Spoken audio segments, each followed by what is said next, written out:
Вы смотрите «Актуальное интервью», в студии Надежда Саханская. Здравствуйте. Поддержка участников специальной военной операции и их семей остается безусловным приоритетом государственной и общественной работы.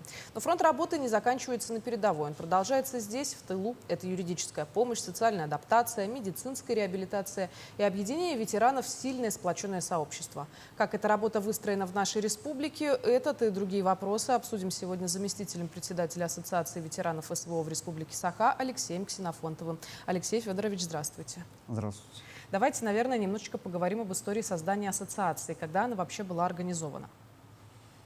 Ассоциация ветеранов СВО это и есть федеральная организация. Она была основана в 2024 году на по всей России. У нас она зарегистрировалась в прошлом году, 15 октября.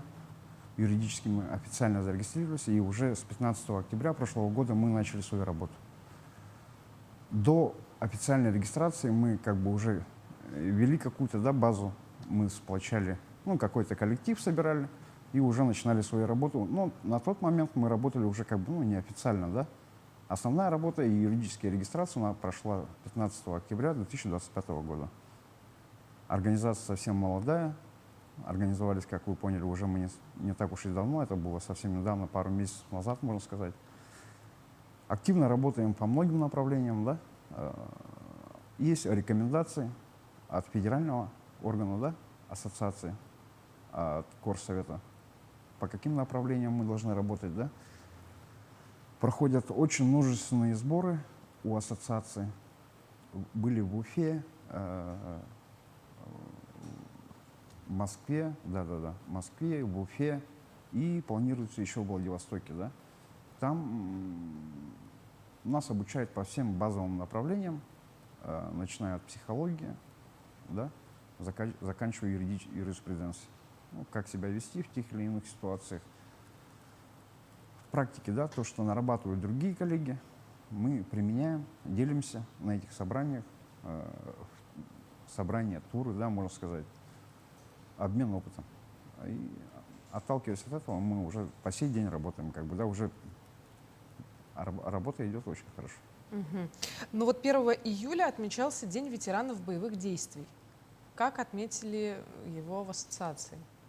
Были же мероприятия. Да, День ветеранов боевых действий 1 июля, сразу скажу, да, данная дата отмечается вообще не во всех регионах, да. У нас при поддержке нашего главы, да, Александра Сергеевича, при поддержке главы правительства республики, данное мероприятие было организовано на высоком уровне. Ветераны из ассоциации приняли в организационных моментах участие. Праздник прошел очень отлично. На организационных, как я и говорил, моментах мы приняли участие, также и посетили данное мероприятие сами и наши семьи. Да? По сравнению с тем, что было в прошлом году мы тоже его отмечали. В этом году данное мероприятие прошло, на мой взгляд, и на взгляд бойцов, которые принимали участие, посетили данное мероприятие, всем очень понравилось. Да, и в дальнейшем все пожелали, чтобы данное мероприятие каждый год усиливалось. Но над этим будем работать. Поступило очень много заявок, как проводить, да, что можно будет сделать. Мы принимаем какие-то корректировочки и как рекомендации уже действующим организаторам, министерствам будем этот посыл нести от имени бойцов. Ну вот одно из таких вот ярких событий в День ветеранов боевых действий, это же была открыта галерея. Галерея с якутянами, героями России. Да, галерея была у нас размещена на площади Республики. Да, очень познавательно. Это, можно сказать, да, организовали Федерация войн. Да, очень хорошо отработали парни. Такой моральный дух поднимает вообще. Да, такие вещи. Да. Очень, да, влияет на моральный дух, на патриотизм. В первую очередь, да, патриотизм – это одно из самых ключевых направлений. В целом организация мероприятия, да, аллея была героев. Также были проведены мастер-классы определенные, да. Нами были заняты все площадки молодежного центра «Патриот». Проходили юридические консультации, психологическое, да, сопровождение, чего там только не было, да, очень много, обширный круг нововведений было введено именно в этот день. И в молодежном центре «Патриот» мы с большим размахом его отмечали, было много, очень много посетителей, да, отлично. Хорошо, тогда теперь не про праздник, а в целом про ежедневную работу. Какие направления вы охватываете? Знаю, например, что есть те, кто принимает участие в боевых действиях, потом возвращаются сюда, и ассоциация помогает им открыть, например, личное дело. Как-то вот в предпринимательстве поддерживает. Да, предпринимательской деятельности мы поддерживаем. Основная работа в основном ведется с тем таким методом, что ветераны мы все люди до войны были связаны с теми или иными, да, профессиями. И после военное время, когда мы уже демобилизовались или кто-то уже, да, закончил контракт, находим свое занятие, да, как, ну, что было до войны, и начинаем продолжать заниматься тем, что после войны, да, вот до войны занимались этим, после войны пришли и начали, да, развиваться и заниматься. И получается тем, что ветеранское движение, оно настолько сильное, потому что участие в боевых действиях принимают не только, да, люди, прошедшие, да, военную там какую-то кафедру. В основном это у нас обычные мужики, да, которые были предпринимателями ранее, занимали какие-то должности, да, в определенных организациях. И посредством знакомств у нас сейчас очень большой коллектив, у нас более 400 человек в ассоциации. В связи с этим нам очень легко, да, вот, наставлять друг друга, помогать, взаимодействовать. Я бы мог, конечно, назвать кое-какие имена, но как бы не буду, да, об этом говорить. Ну, нам проще, потому что у нас братство. Мы ощущаем братство, поддержку друг другу. И в связи с этим, да, нам как бы легче. И в чем большой плюс ассоциации в том, что мы помогаем, да, парням в предпринимательстве. Наша помощь заключается в основном в кураторстве. Да? Мы ведем их. Мы подсказываем, куда и как обратиться. Если возникают какие-то вопросы, мы общими усилиями это решаем. Опять же, находим выходы.